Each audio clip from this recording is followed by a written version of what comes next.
Hari ini kita berkumpul kembali.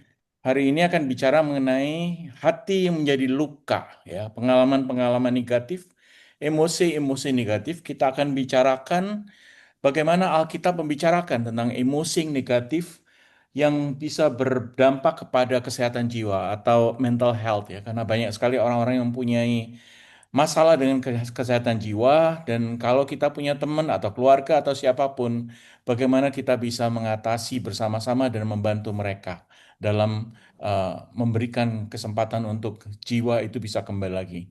Saya akan memulai dengan satu video, ya, mungkin ini memberikan salah satu introduction untuk kita semua, ya. Pernahkah kamu merasa seperti robot yang hanya menjalankan rutinitas sehari-hari tanpa benar-benar merasakan atau menyadari apa yang sedang kamu lakukan?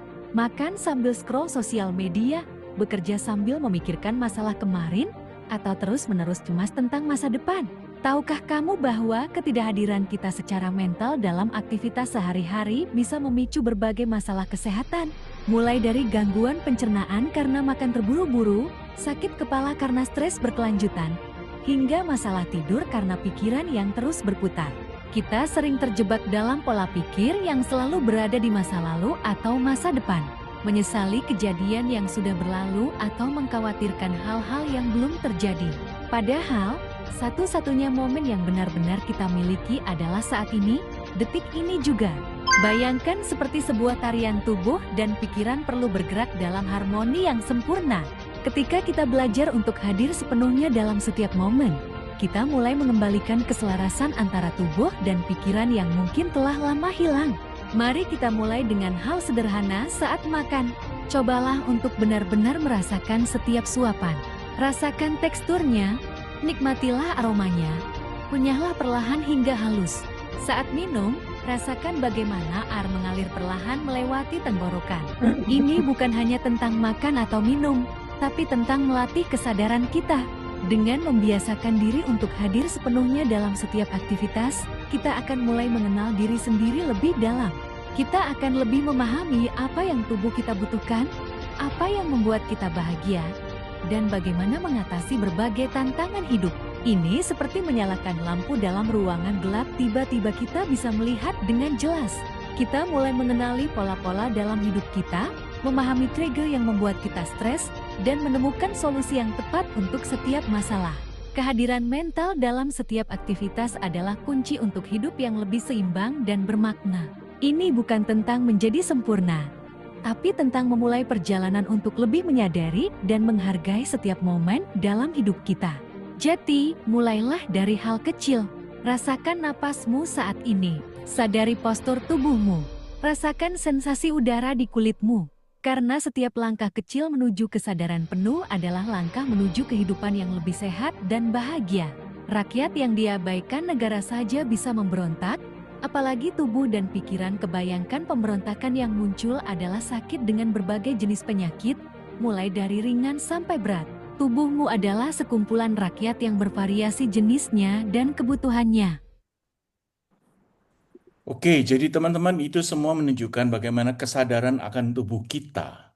Sebetulnya Alkitab mengatakan apa yang dikatakan oleh video ini, walaupun tidak ditunjukkan, bahwa Tuhan tuh selalu hadir di dalam kehidupan kita.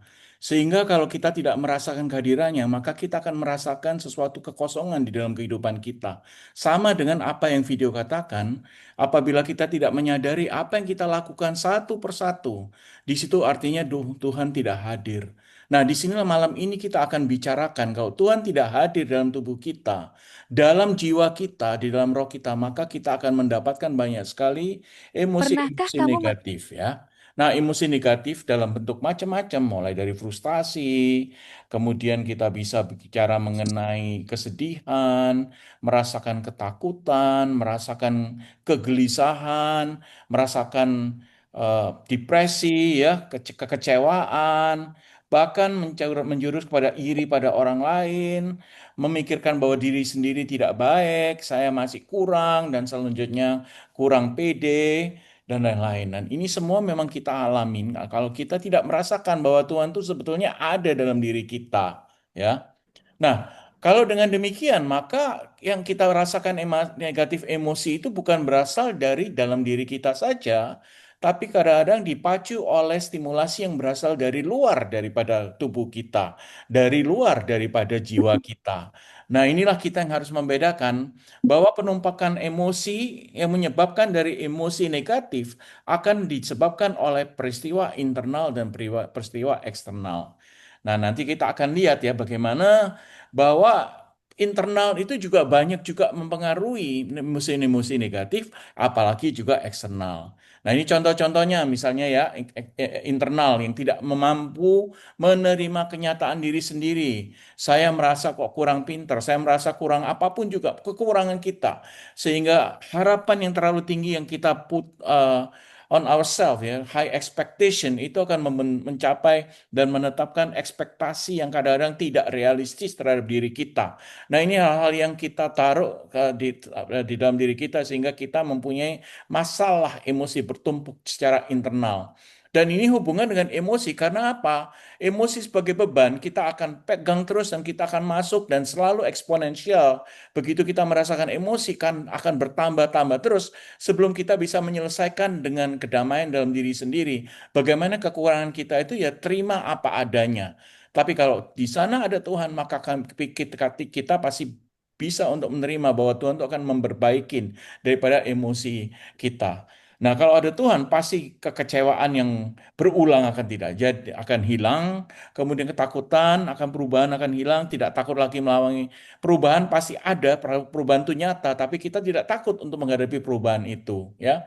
Nah, ciri-ciri kondisi daripada internal emotion itu apa misalnya? Contohnya ya, mudah panik, mudah cemas, dikit-dikit takut, dikit-dikit doubt ya, menyangsikan, hidupnya juga tidak bergairah ya, kurang senyum, susah untuk merasakan kesenangan hati dan lain-lain ya. Apalagi konsentrasi dan lain-lain. Nah, itu adalah masalah daripada internal emotion yang tidak bisa menerima kenyataan diri sendiri. Nah, di samping itu ada banyak sekali peristiwa eksternal. Nah, ini kalau saya taruh arrow down arrows, artinya tanda panah ke bawah, ini adalah mulai dari yang paling penting sampai mulai dari yang ringan sampai ke berat ya. Jadi suka kesel di jalan raya, marah-marah, kecemasan ya. Kemudian kepahitan dalam keluarga. Nah, ini juga ya merasa tidak dihargai oleh pasangan, merasa tidak hargai oleh keluarga, mertua, siapapun juga ya. Kemudian di lingkungan kerja juga tidak sehat ya. Dan juga banyak sekali masalah-masalah yang berhubungan dengan kesedihan yang berlarut. Ini semua akan membawa kita kepada emosi yang sangat negatif, yang sangat tidak menyehatkan. Karena ini adalah peristiwa kembali lagi, baik internal maupun eksternal akan menumpuk secara eksponensial. Tidak menjadi 1+1=2, tapi 1+1 bisa jadi 5, jadi 10, dan seterusnya secara eksponensial. Nah, dikatakan bahwa semua emosi negatif ini adalah merupakan kadang-kadang bisa menimbulkan penyakit, tapi dia sifatnya adalah menimbulkan risiko penyakit. Nah, ini saya katakan ya, misalnya ya, orang merokok, apakah dia pasti akan batuk-batuk? Belum tentu. Orang merokok, apakah dia akan menjadi kanker paru? Belum tentu. Tapi dia meningkatkan risiko. Kita mesti mengerti ya, bahwa di dalam kesehatan itu ada risiko menghadapi kesehatan itu. Contohnya ya, jadi kalau risiko itu adalah kemungkinan besar bahwa seseorang menjadi perubahan di dalam dirinya yang tadinya sehat menjadi tidak sehat. Demikian juga kalau orang misalnya saja ya, eh, orang eh, jalan di hujan-hujan itu meningkatkan risiko untuk mendapatkan flu, mendapatkan virus yang masuk ke dalam dirinya. Jadi yang kita yang kita definisikan adalah risiko mendapatkan kerentanan terhadap suatu penyakit atau suatu kondisi yang tidak tidak positif ya, yang merugikan bagi kesehatan ya. Nah, jadi dengan perkataan lain bahwa memang risiko penyakit ini salah satunya adalah faktor psikologis. Selain dari faktor biologis ya, faktor perilaku gaya hidup, lingkungan, tapi faktor psikologi, faktor emosional yang terdiri dari internal dan eksternal itu akan juga meningkatkan risiko penyakit-penyakit tertentu. Jadi bukan berarti bahwa kalau kita depresi akan meningkatkan risiko meningkatkan kalau depresi akan meningkatkan kanker, depresi bukan belum tentu, tapi risikonya bisa jadi meningkat karena ada faktor depresi, faktor marah, faktor tidak puas dalam dirinya sendiri, faktor kesepian, faktor stres, faktor jealousy, apapun juga itu. Jadi meningkatkan risiko untuk mendapatkan penyakit tertentu. Orang-orang yang depres itu ternyata memang bisa meningkatkan risiko mendapatkan stroke. Saya contohnya demikian. Orang-orang yang tidak senang ke dalam kehidupannya, tidak bisa menerima keadaannya, juga bisa meningkatkan risiko faktor untuk mendapatkan penyakit jantung dan seterusnya. Ya, jadi kita bicara mengenai risiko penyakit.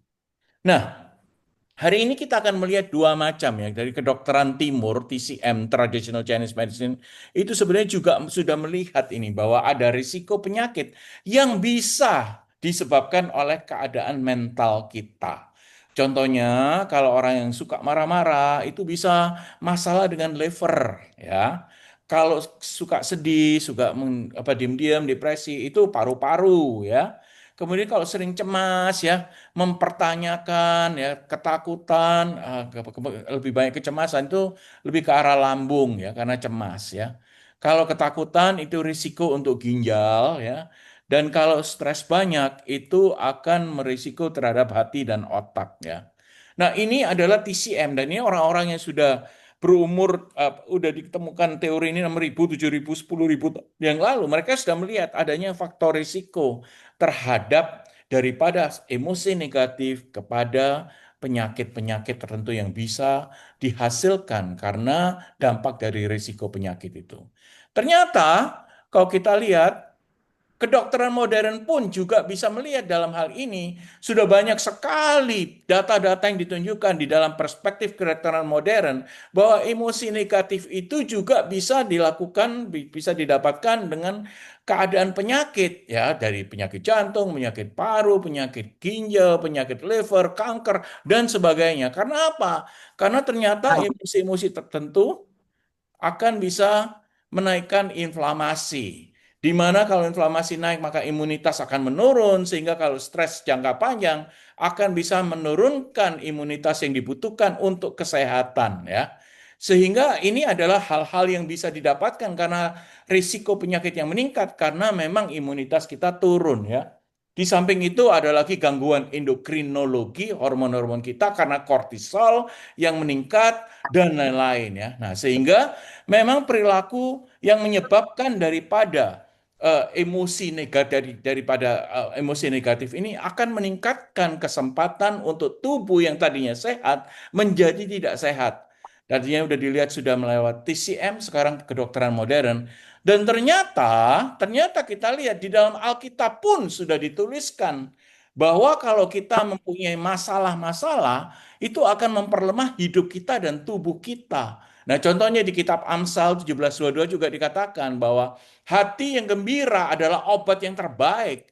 Tapi semangat yang patah mengeringkan tulang. Mengeringkan tulang artinya bukan hanya tulang semata-mata, tapi juga kesehatan bisa berkurang. Kalau hati kita tidak gembira, maka semangat kita juga hilang, tidak tidak gembira, menyebabkan kesehatan, masalah kesehatan dan lain-lain. Ya.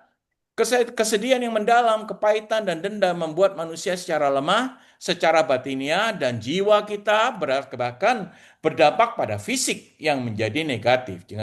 Jadi Alkitab pun sudah mengetahui bahwa kita kedokteran zaman dahulu kala di zaman Israel itu sudah ditunjukkan bahwa ada hubungannya bahwa stres-stres dan emosi-emosi negatif itu terhadap eh, perilaku negatif terhadap kesehatan maupun fisik kita ya ke daya hidup kita bagaimana kita bisa memperbaiki kalau kita bagaimana kalau kita bisa hatinya lebih gembira seperti yang kita Absal itu katakan ya. Nah, dengan demikian maka tadi kita sudah bicarakan emosi negatif adalah menjadi eh, faktor risiko terhadap suatu penyakit. Nah, dia tidak berdiam diri, pastinya itu banyak sekali faktor-faktor risiko yang lain. Misalnya kalau mau jantung tidak benar ya pasti makannya terlalu asin contohnya ya. Ditambah dengan eh, eh, marah terus. Nah, itu akan mempercepat terjadinya suatu penyakit ya. Atau dia tidak mau minum obat misalnya. Nah, itu juga bisa menguji emosi negatif yang ditambah dengan emosi negatif ditambah dengan tidak mau minum obat, tapi juga dia tidak memperbaiki kehidupannya dan lain-lain, ditambah dengan ngerokok, masih makan sesuatu yang sangat asin, itu akan otomatis akan meningkatkan berkali-kali lipat kemungkinan untuk mendapatkan penyakit-penyakit tertentu, ya. Nah, on the other hand, ada juga orang yang emosinya biasa-biasa, dia karena penyakit, karena genetik, dia mendapatkan suatu penyakit, tapi karena dia mempunyai penyakit itu, dia menjadi emosinya negatif. Dia bisa menjadi bahwa dia tidak bisa menerima keadaan dirinya sendiri. Nah, ini yang dia akan mendapatkan penyakit tambahan. Karena apa? Penyakit yang pertama, penyakit kronis, ditambah dengan keadaan umum di mana dia tidak bahagia menerima penyakit itu, tidak bisa menerima. Nah, ditambah lagi itu maka penyakitnya akan bertambah, ya. Sehingga kalau dikatakan bahwa emosi negatif itu adalah salah satu faktor resiko, tapi kalau kita tidak melihat faktor-faktor resiko lainnya, maka penyakit itu akan menjadi lebih banyak lagi di dalam tubuh kita. Intinya adalah demikian.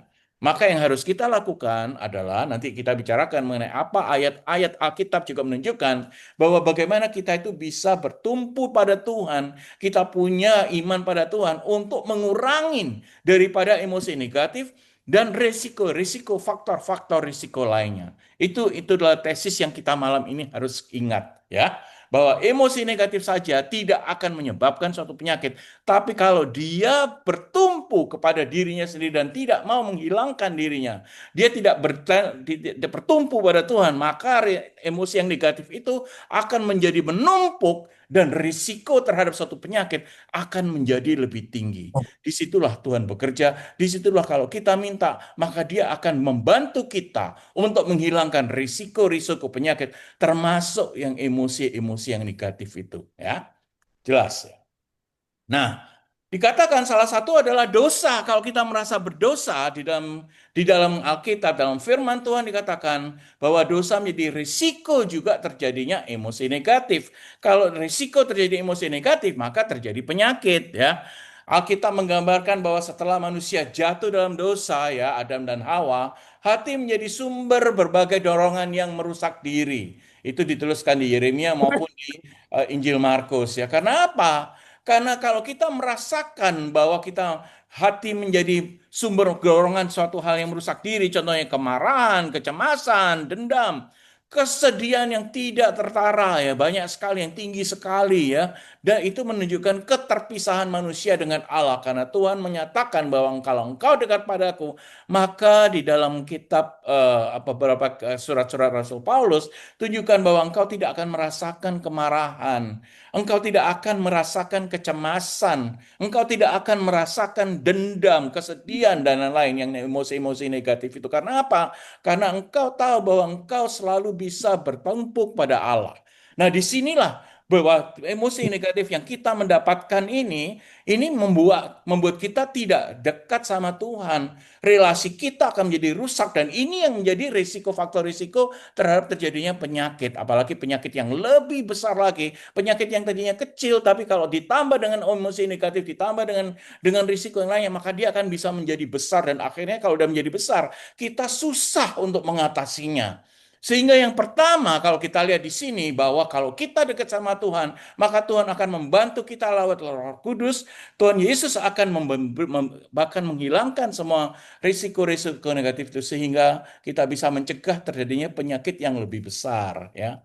Nah, di dalam surat-surat di dalam firman-firman Tuhan juga dikatakan, apa saja yang dikatakan emosi yang masalah di situ adalah amarah. Di dalam Galatia 5:22-23 dikatakan, amarah manusia tidak menghasilkan kebenaran Allah, tapi justru kebutuhannya adalah roh yang lemah lembut, yang berasal dari Tuhan sendiri, yang berasal dari Roh Kudus sendiri. Nah, itu Yakobus dan juga Galatia juga dikatakan, ya. Itu malah, nah ini kalau kita korelasikan dengan kemarahan tadi terhadap lever, nah ini ada loh di dalam Alkitab, ya. Jangan dikira bahwa tidak ada korelasi kedokteran dengan Alkitab. Ada semua. Makanya saya katakan bahwa Alkitab itu adalah buku yang paling komplit mengenai kehidupan manusia. Buku apapun, dari psikologi, ekonomi, mengenai kedokteran pun tertulis di situ, ya. Kecemasan di dalam Filipi 4:6-7 ditunjukkan. Jangan khawatir, serahkan dalam doa dan syukur. Maka engkau tidak akan cemas. Karena apa? Karena Tuhan memberikan damai sejahtera pada dirimu. Dia akan memberikan kedamaian di mana kita akan merasakan benar-benar kesejahteraan dalam diri kita.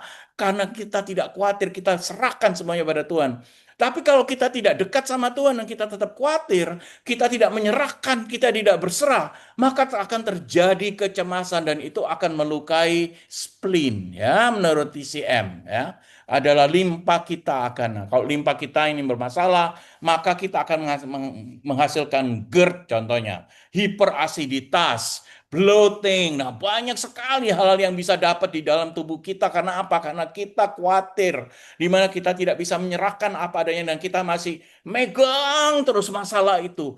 Kamas terus dalam diri kita ini diperpetuate, artinya diamplifikasi karena diri kita tidak mampu untuk melepaskan. Tapi kalau kita berserah pada Tuhan, maka Tuhan sudah katakan, kalau engkau tidak khawatir karena engkau bertumpu pada diriku, aku akan membantumu, maka kecemasan itu akan hilang. Kalau kecemasan hilang, apa yang terjadi? Spleen kita berjalan dengan baik, pencernaan kita juga berjalan dengan baik. Ya. Nah, kemudian di dalam kitab Efesus juga dikatakan, buang kepahitan, pilih mengampuni orang lain, maka kamu akan mendapatkan kedamaian. Di mana kedamaian itu akan menyegarkan tubuhmu, membuat engkau merasa sehat, benar-benar berasa segar. Nah, itu di kitab Efesus dikatakan demikian. Dan ini memang ada korelasinya kalau kita membuang kepahitan, hilang kedendaman kita pada orang lain. Aku tidak akan mengingat lagi apa kesalahan dia. Berarti dendam kita dan kita dengan begitu besar kekuatan dalam diri kita, kita menghilangkan semua dendam itu, maka liver kita juga akan menjadi lebih baik ya. Maka liver kita akan berjalan dengan lebih baik ya.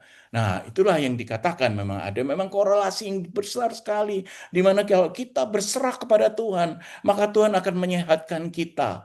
Bukan karena dia langsung menyehatkan kita, tapi kita melalui emosi kita, Tuhan membantu lewat Roh Kudus, maka kita akan menjadi lebih sehat. Risiko-risiko penyakit itu akan menjadi hilang ya. Di dalam kitab Mazmur pun dikatakan 34:18, Tuhan dekat pada orang yang patah hati, Tuhan dekat pada orang yang sedih. Dan orang sedih akan diberikan sukacita bila ia dekat sama Tuhan. Sehingga apabila ada semangat yang patah, semangat yang hilang, kita akan dihilangkan kembali semangat kepala semangat patah dan kehilangan dan semangat itu akan dikembalikan oleh Tuhan. Ya, nah di situ kita ingat bahwa kalau tadi kita lihat korelasi kesedihan kepada masalah dengan pernafasan kita, masalah dengan paru-paru kita. Di situ dituliskan pada kitab Mazmur, kalau kita dekat orang yang bersedih hati, maka masalah dengan pernafasan itu akan hilang ya. Nah, itu sudah udah diingatkan lewat kitab Mazmur ya. Kemudian pada 2 Timotius 1:7 dikatakan Allah memberi roh kuasa, kasih, ketertiban, kasih sempurna untuk menyelamatkan, melenyapkan, menghilangkan ketakutan di dalam 2 Timotius. Artinya, kalau kita takut, kita akan bisa injure di mana risiko mendapatkan penyakit kidney, penyakit ginjal itu akan terjadi. Tuhan sudah mengingatkan kita untuk kita supaya kita juga memberikan diri kita pada dirinya sehingga ketakutan-ketakutan itu akan hilang. Roh Kudus akan bekerja sehingga kita tidak menjadi takut lagi. Sehingga kalau Roh Kudus bekerja takutnya hilang, maka ginjal kita juga menjadi lebih sehat. Risiko penyakit terhadap terjadinya ginjal itu juga lebih sehat. Tapi kalau kita ringkas semuanya itu intinya apa? Intinya teman-teman ya kalau kita dekat sama Tuhan dan kita berserah kepadanya, kita benar-benar minta kepada Dia memberikan kesehatan, memberikan kesempatan untuk menghilangkan emosi-emosi negatif, maka kita akan menjadi sehat ya teman-teman ya. Kita akan selalu akan dekat dan Tuhan akan memberikan kesehatan itu. Tapi kok kadang-kadang masih ada ya orang yang doa banyak sekali kok masih tidak sehat, dia mendapatkan penyakit. Hal-hal tertentu memang sudah bisa terjadi. Yang kita tidak bisa periksa dan kita bisa tidak pungkiri adalah kita dekat sama Tuhan, tapi kita tidak memerhatikan risiko-risiko penyakit lainnya. Contohnya, orang yang tinggal di bawah sutet, di bawah tegangan tinggi. Rumahnya besar sekali, tegangannya kita nggak berasa, tapi di situ itu banyak sekali hal. Tiba-tiba kena kanker. Loh, dia kan dekat sama Tuhan. Kalau dekat sama Tuhan, kan mestinya Tuhan memproteksi dia. Ya, tapi Tuhan juga mengingatkan ya, selain daripada emosi negatif, aku berikan proteksi, tapi ya kamu juga bisa melihara dirimu sendiri terhadap risiko-risiko yang lain. Contohnya, kadang-kadang orang nggak mau minum obat nih, dikasihin 3 kali sehari untuk 1 tahun, diminumnya hanya 3 bulan, diminumnya sebulan. Nah itu Tuhan juga tidak mau. Makanya apa yang diperintahkan oleh dokter itu harus kita lakukan dan kita harus patuhi. Bukan berarti kalau kita berdoa, ya kita berdoa malam ya, kita berkumpul sampai apa namanya doanya itu sampai bukan benar-benar sampai berjam-jam, tapi tetap sakit. Ya itu mungkin ada faktor-faktor risiko di mana Tuhan masih ingatkan pada kita, tapi kadang-kadang kita tidak nurut gitu. Kalau kita diingatkan juga kita melupakan apa yang Tuhan mau gitu ya, sehingga ya, Tuhan akan senang kita berdoa padanya, tapi Tuhan tidak akan senang kalau kita tidak menurut dan tidak mengikuti faktor-faktor risiko penyakit yang sudah diberikan. Maka dari itu, untuk menjaga diri sendiri, Tuhan juga mau bahwa misalnya saja mencuci tangan. Nah, itu Tuhan juga ajarkan di dalam kitab perjanjian, salah satu hukum Taurat itu. Untuk mencuci tangan supaya apa? Menghilangkan germ, menghilangkan apa namanya kuman-kuman yang bisa datang. Nah, ini contoh, itu adalah faktor risiko yang juga ditulis dalam Alkitab. Tapi kalau misalnya kita berdoa terus tapi tidak pernah mencuci tangan, tidak pernah mandi, tidak pernah keramas, tidak pernah sikat gigi, tidak pernah apapun juga. Nah, Tuhan bagaimana bisa memproteksi kita, wong kita sendiri tidak care terhadap apa yang kita mau. Ya, apa yang harus kita lakukan. Nah, itu contohnya ya, teman-teman ya. Faktor risiko terhadap emosi. Nah, ini yang paling bisa Tuhan katakan bahwa kalau aku dekat pada kamu dan kamu berusaha untuk dekat padaku, maka aku akan membantu kamu untuk menghilangkan faktor-faktor risiko, terutama yang emosi yang berasal dari eksternal maupun internal. Aku akan melakukan itu ya. Nah, tapi kalau faktor risiko yang fisik, kadang-kadang kita kemauan diri sendiri itu egonya terlalu tinggi sehingga kita nggak mau dengar pada Tuhan. Maunya aku cuma mikirnya gini, yang paling benar gini, paling benar ya harus gini, paling benar harus gini. Nah, itu tidak bisa akan terjadi ya. Nah, di sinilah banyak sekali perhubungan ya antara negatif tadi ya. Sudah kita lihat antara perspektif TCM dengan kedokteran modern. Nah, jadi mulai dari kemarahan, kesedihan mendalam, tadi sudah katakan ya, melemahkan paru-paru. Nah, ini kalau kita lihat di sini, korelasinya juga baik ya. Nah, nanti kita lihat satu persatu daripada ini, bagaimana penyelesaiannya menurut firman Tuhan. Bagaimana kita bisa menyelesaikan menurut sabda Tuhan ya, kepahitan, stagnasi liver G, emosi negatif kronis, kecemasan memakan limpa pankreas, stres fisik menurunkan daripada imun sistem, ketakutan yang mendalam pasti melemahkan ginjal, menurunkan vitalitas zinc. Artinya itu stres kronis menimbulkan regulasi daripada epigenetik pada DNA kita. Ya, cukup mengenai kedokteran. Sekarang kita lihat fokus kita malam hari ini adalah bagaimana penyelesaian menurut sabda Tuhan, menurut Alkitab. Firman Tuhan mengatakan bahwa fokus utama adalah melawan emosi negatif adalah perubahan diri sendiri terlebih dahulu. Artinya apa? Kalau kita ada masalah dan kita tahu itu masalah dari diri sendiri, maka saya akan berdamai dengan diri saya akan berdoa, saya akan meminta Tuhan bagaimana Tuhan bisa saya bisa menyelesaikan masalah ini. Bagaimana salah satu caranya? Yaitu penyerahan diri, mengampuni orang lain, mengendalikan diri. Sehingga Roh Kudus bisa datang pada kita dan kita selalu diingatkan. Apa contohnya ya? Apa sih perintah yang pertama daripada Tuhan? Cintailah Allahmu dengan segala segenap hati. Yang kedua apa? Cintailah sesama manusia. Ampunilah sesama manusia. Berapa kali Tuhan aku mesti mengampuni? Hanya 7 kali kah? Tidak bisa, nggak cukup. 7 kali, 70 kali. Sehingga kalau kita tidak mau beremosi negatif, di mana kita bisa meningkatkan risiko penyakit, maka kita harus bisa mencintai orang lain, kita harus bisa mengampuni orang lain, harus kita bisa mengendalikan diri bahwa aku tidak merasakan bahwa aku lebih tinggi derajatnya dibanding orang lain.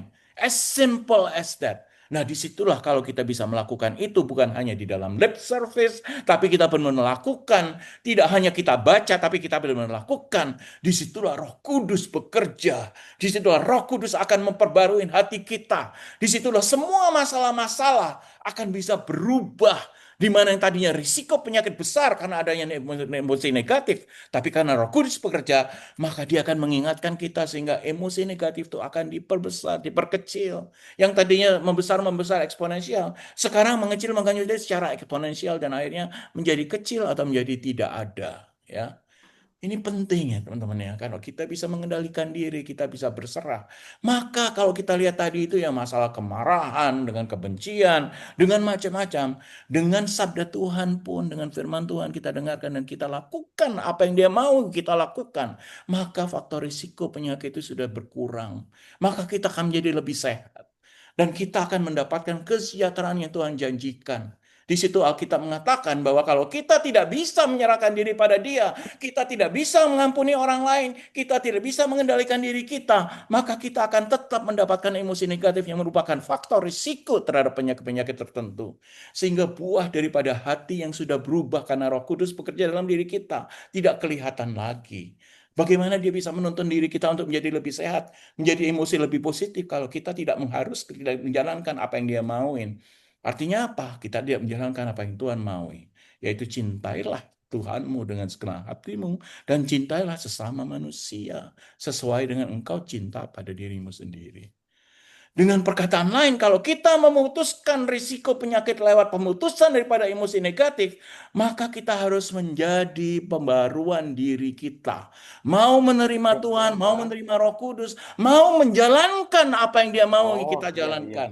Sehingga dengan iya. demikian, maka kita akan merasakan relationship, hubungan kita dengan Tuhan dengan baik Apa? sekali. Ya. Hah? Nah, salah satu yang kita rasakan adalah pembaruan hati melalui doa dan penyerahan diri. Di kitab Filipi dikatakan 46, ayat 6 sampai 7 dikatakan bahwa kegelisahan, luka, dendam harus dibawa kepada Iya. Allah dalam doa. Heeh. Nah, ini kembali lagi ini adalah salah satu dan tiga emosi negatif yang membawa faktor risiko penyakit lagi. Gelisah ya, menjadi tidak tenang, Iya. cemas, luka dalam hati, kesedihan, dan apalagi dendam pada orang lain. Wah, ini adalah faktor risiko penyakit yang begitu besar. Bagaimana Tuhan akan bisa bekerja kalau kita akan selalu membawa faktor risiko ini menjadi apa namanya emosi yang begitu berkobar-kobar dalam diri kita. Maka dari kita, Tuhan sudah katakan, bawalah kepadaku, ketuklah Berarti pintuku, kan maka aku jadinya akan kan membantu ini engkau. Pak.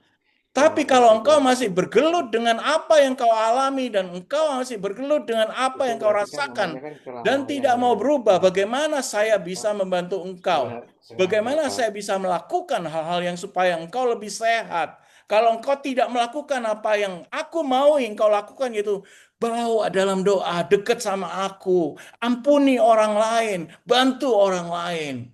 It's as simple as that. Apa yang Tuhan mau sebetulnya. Tapi pertanyaan adalah kita mau melakukan dengan segelap hati kita mau apa tidak. Ya, justru inilah Tuhan memaui.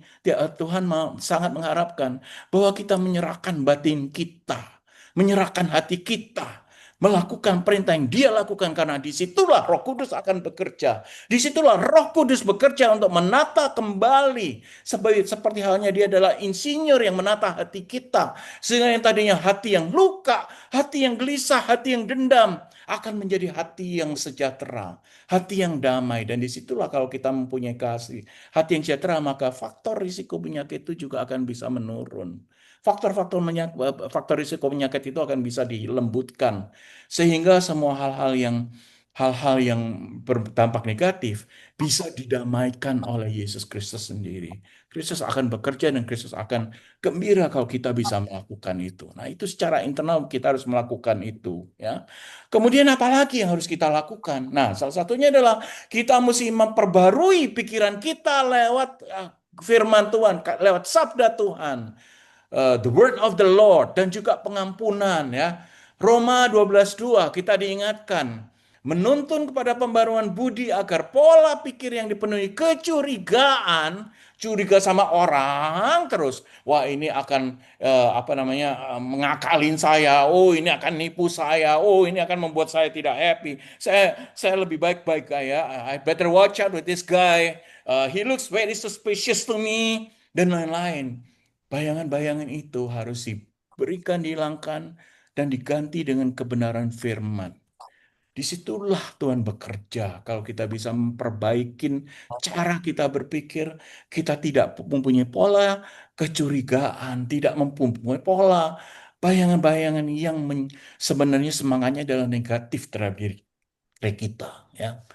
Di dalam kitab Efesus 4 juga kita dikenalkan ya pada kalau kita menyalurkan dengan ajakan menyingkirkan kepahitan dan dendam, lalu memilih pengampunan pada orang lain ya. Karena apa?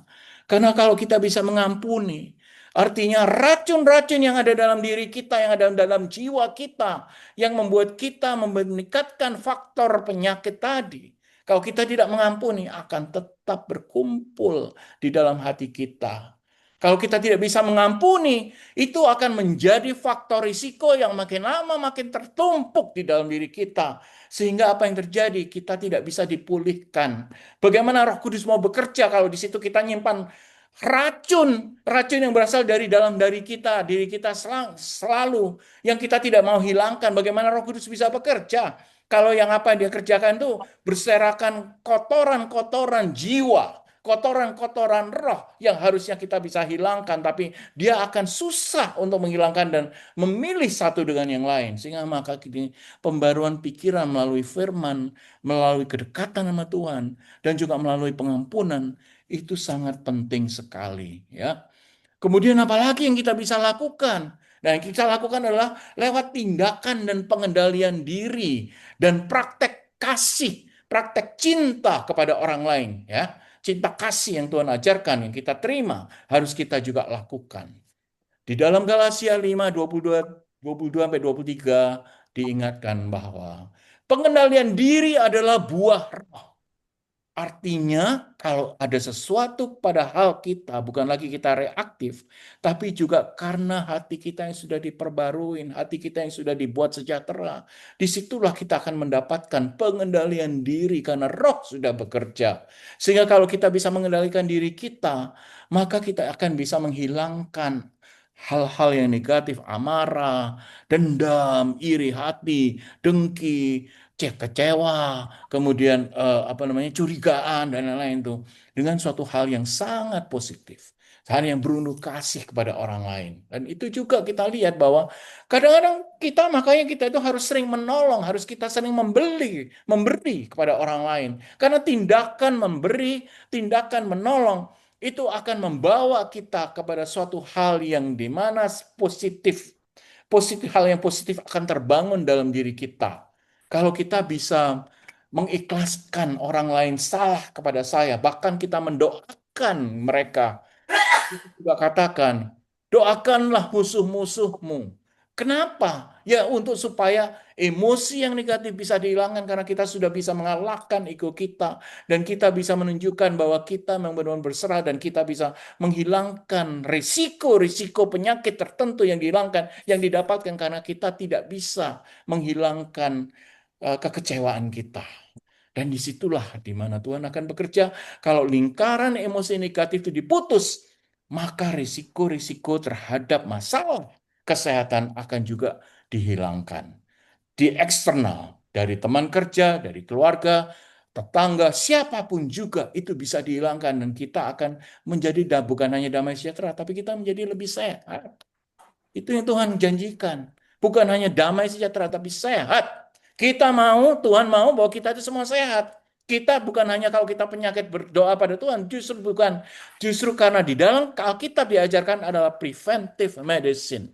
Bagaimana kita bisa mencegah diri kita sendiri sakit, bisa mencegah diri kita sendiri untuk tetap sehat. Nah, disitulah buah-buah roh bekerja lewat doa, lewat membaca firman, lewat pengendalian diri, lewat penyerahan diri pada Tuhan. Sehingga apa yang dikatakan pada Tuhan itu benar-benar terjadi bahwa kita akan dicegah terhadap terjadinya penyakit. Jadi kalau kita lihat di sini memang sebetulnya sederhana. Kita mau mengampuni orang lain, kita memberi hati kita pada orang lain, kita tidak menaruh dendam, kita tidak menaruh amarah, kita tidak menaruh iri, tidak menaruh dengki, kita tidak menaruh kekecewaan, kita tidak menaruh kecurigaan. Itu semua bukan buah-buah roh. Dikatakan di Galatia banyak sekali buah-buah roh yang baik adalah kasih, sejahtera, dan lain-lain kita bisa baca di kitab Galatia. Tapi kalau kita tidak mau mengendalikan diri, artinya kita tidak mau Tuhan bekerja dalam diri kita, artinya kita mau menyimpan bibit-bibit penyakit yang bisa datang kapanpun lewat emosi-emosi negatif yang kita memang mau pelihara dalam diri kita sendiri. Tapi Tuhan tidak pernah menghilangkan kita. Dia mau kita dekat sama Dia. Dengan demikian, maka kalau Dia dekat sama kita, maka kita diajarin dan kita diharapkan untuk kita bisa mengendalikan emosi itu dan kita akan berasa bahwa Roh Kudus datang di dalam diri kita sehingga tidak akan menjadi beban penyakit. Tidak akan bisa menjadi hal yang sesuatu yang merugikan diri kita sendiri. Nah, ini ringkasannya ya. Jadi kalau emosi negatif, stres, marah, cemas, kesepian, atau ditambah dengan kedengkian, atau kekecewaan, atau kecurigaan, dan lain-lain, itu mempunyai sifat psikologis, mempunyai sifat biologis. Dan disinilah Tuhan bekerja. Sebelum ini terjadi, ayo dekat sama aku, ayo doa sama aku, ayo baca Alkitab, ayo dengarkan puji-pujian. Kalau kita sudah berserah, maka hal yang dibawa ini akan juga menjadi lebih ringan atau malah nol secara eksponensial dan akhirnya risiko penyakit juga bisa diturunkan. Ya, asalkan kembali lagi hidup sehat tetap kita harus lakukan ya. Jadi makan yang benar dan lain-lain ya. Kalau kita makannya sate setiap hari, itu kan ada banyak arangnya nih. Yang lama-lama ada loh. Saya diceritain bahwa ada orang tiap hari makan sate tiba-tiba dapat kanker paru-paru contohnya. Atau dia merokok terus dapat kanker paru-paru. Nah itu adalah risiko penyakit yang eksternal di mana Tuhan kalau kita dekat sama Tuhan, kita akan juga diingatkan, kita akan merasa bersalah. Tuhan tidak mau kita makan sate terus dan Tuhan tidak mau kita merokok terus. Dan itu adalah risiko penyakit di luar daripada. Nah, tapi kalau ditambah, misalnya kita udah depresi, kita makan sate terus, ditambah kita merokok terus, kita tidak tidurnya kurang, itu kan risiko-risiko penyakit yang kita tambahin diri sendiri karena kita tidak dekat sama Tuhan dan kita tidak mau mendengarkan Tuhan bahwa Tuhan mau kita hidup secara sehat. Tapi yang paling dominan adalah bukan hanya yang fisik, tapi yang negatif-negatif ini. Karena dia juga puncak daripada semua risiko penyakit. Dan ini semua bisa dihilangkan apabila kita dekat sama Tuhan. Ya. Jadi teman-teman, kita mesti memeriksa diri sendiri. Kalau kita ada masalah dengan orang lain, kita harus melepaskan masalah itu. Kalau orang lain bersalah pada kita dan kita dendam dalam diri kita, kita harus bisa memaafkan, mengampuni 7 kali 70 kali, bahkan 7 kali 7 kali 7 7 kali 70 kali. Tuhan Yesus mengatakan, jangan sampai hitung-hitungan kamu ngampunin orang lain. Aku tidak hitung-hitungan, Bapakku di surga juga tidak pernah hitung-hitungan. Memberikan damai sejahtera pada dirimu, mengampuni dirimu, membuka kerajaan Allah pada dirimu. Aku tidak akan ngitung kamu salahnya berapa kali, kamu nginget kamu melakukan hal sesuatu tidak pernah dihitung. Dia akan selalu memberikan kedamaian dan selalu memberikan pengampunan diri kita. Tapi kuncinya satu. Kita mengatur, kita berserah, dan kita juga mengampuni, dan kita memberi kepada orang-orang sesama kita yang sangat membutuhkan bantuan kita. Ya, oke. Terima kasih Tuhan, terima kasih teman-teman semua. Semoga Tuhan beserta kita semua untuk kita mengingat kembali bahwa emosi yang negatif bisa menjadi faktor risiko terhadap penyakit-penyakit yang lain. Hidup yang sehat juga harus dilakukan supaya faktor risiko juga hilang. Ya. Sehingga dengan demikian kalau kita ditambah lagi dengan kita dekat sama Tuhan, kita membaca firman, kita mendengarkan apa yang Dia mau kita lakukan, maka hidup kita akan menjadi sehat, damai sejahtera, dan lain-lain. Ya. Dan kalau kita sakit pun kita kembalikan pada Tuhan. Tuhan, aku sudah melakukan dan aku sudah ikut padamu, tapi akan terjadi penyembuhan apapun juga yang Tuhan berikan pada kita. Ya. Itulah esensi daripada kesehatan menurut firman Tuhan. Oke, kita